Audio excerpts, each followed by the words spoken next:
เขาอยู่เขตนักเที่ยวทุกคนฝนตกอยู่แต่ตกค่อยๆเนาะตอนนี้เดี๋ยวเขาว่าจะขึ้นเป็นภาพมุมสูงอยู่เขตนั้นลองเบิ่งตัวจริงครับนี่เขตตลาดช่างเที่ยงหมดแล้วตบมือยัง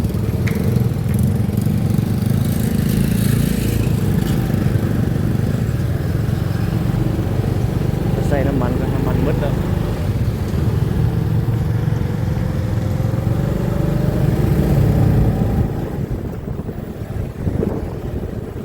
ฝนค่อยๆยิบอยู่เลย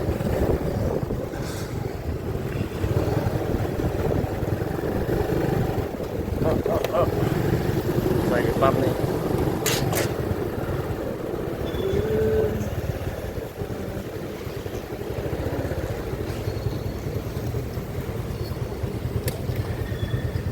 ตัวท่าโอ้นี่ก็จะติดแก้วติดอย่างแล้ว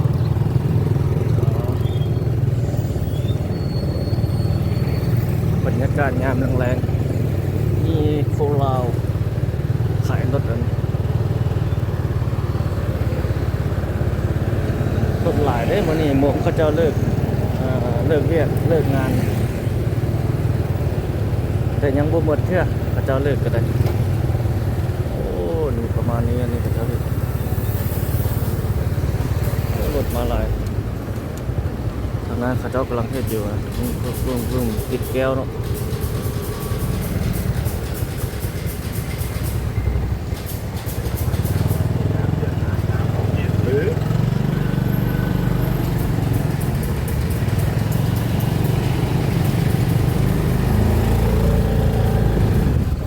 ว้าที่รถหลายแท้เลี้ยวซ้ายไป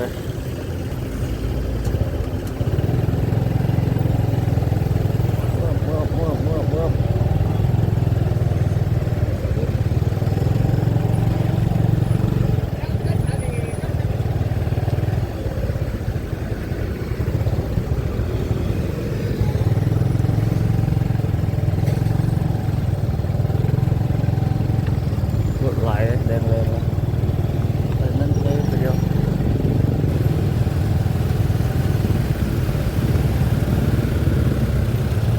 โอ้เข้าไปทางในก็ไหลไปเดียว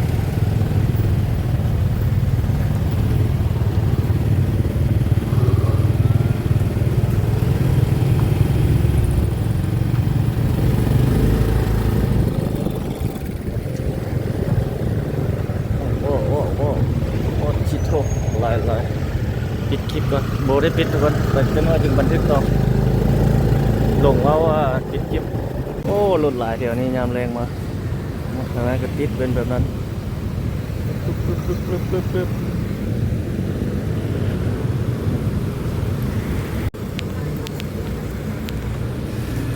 โอ้เสาสุดท้ายก็จะเป็นแบบนี้อยู่นี่เนาะห้องโถงแบบนี้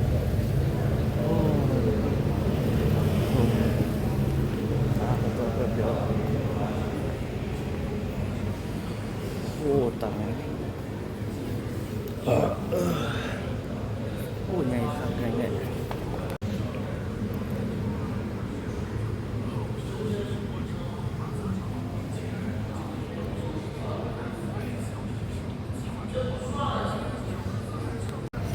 โอ้โหตังกับเจ้านี่โหดคักโหดแน่เลย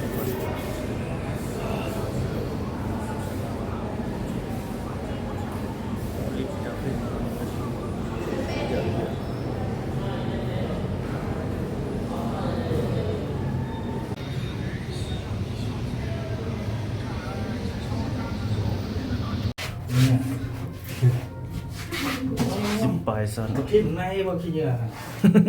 บ่ สาว เอาเข้าในบ่ ขี้เหรอ ขี้เหงื่อนะขี้เหงื่อมึงทงขี้เหงื่อที่เอาเข้าในบ่เอาเข้าในบ่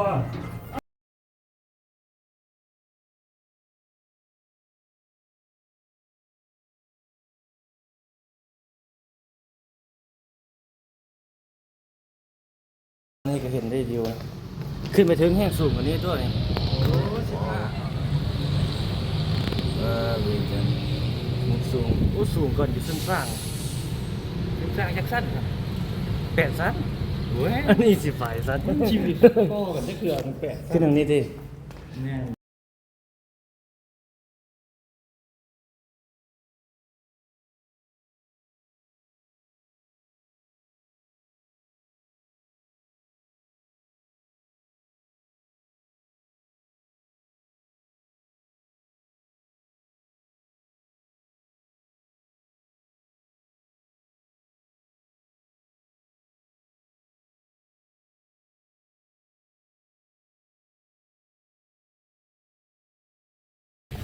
โอ้เห็นแต่แบบนี้เนาะ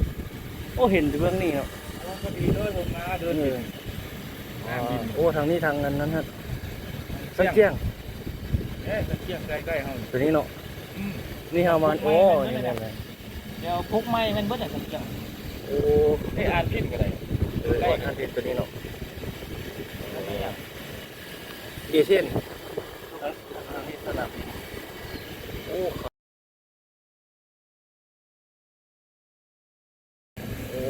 ได้เห็นปานนั้นแหละ บริเกตมาสมจักเถื่อแต่ว่าอันนั้นขึ้นแล้วมันอย่างก่อนนะราชวงศ์ขึ้นแล้วล่ะ ส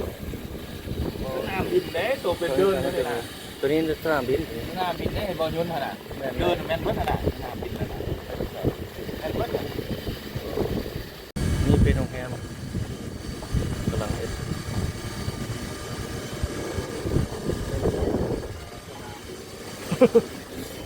สูงขนาดไทยพวกผู้เบิ่ง ผู้โอ้นี่บททำน้ำกระโดด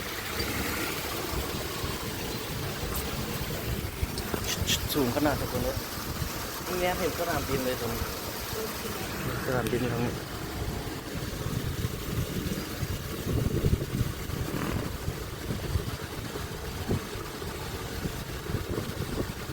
ทางรูปพระเจ้าเพชรอันนี้บริเวณเขตสังเกียงนะครับ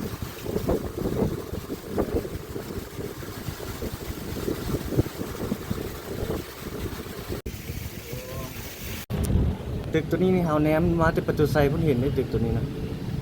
อันนี้เขตดงนาสุกอันนี้เนาะอันนี้เขตบ้านหนองด้วงไปทางนี้ดงโดกเมื่อไหร่ฟ้าแจ้งๆนี่ขึ้นดี เบื้องมันเบื้องมันเบื้อง นี่ประมาณนี้เพิ่นเมื่อกี้เฮาขึ้นไปข้างล่างตึกนั่นเนาะหรือว่ามันเห็นในด้านเดียวทุกคนเฮาขึ้นไปทางเทิงมันบ่เห็นเป็นมุม360องศานะเฮาขึ้นไปบ่เป็นไปเอาไปหาหมู่ทางหน้านี่ต่อเจ้ามาไปกินไม่อย่างนี้นะกินเบียร์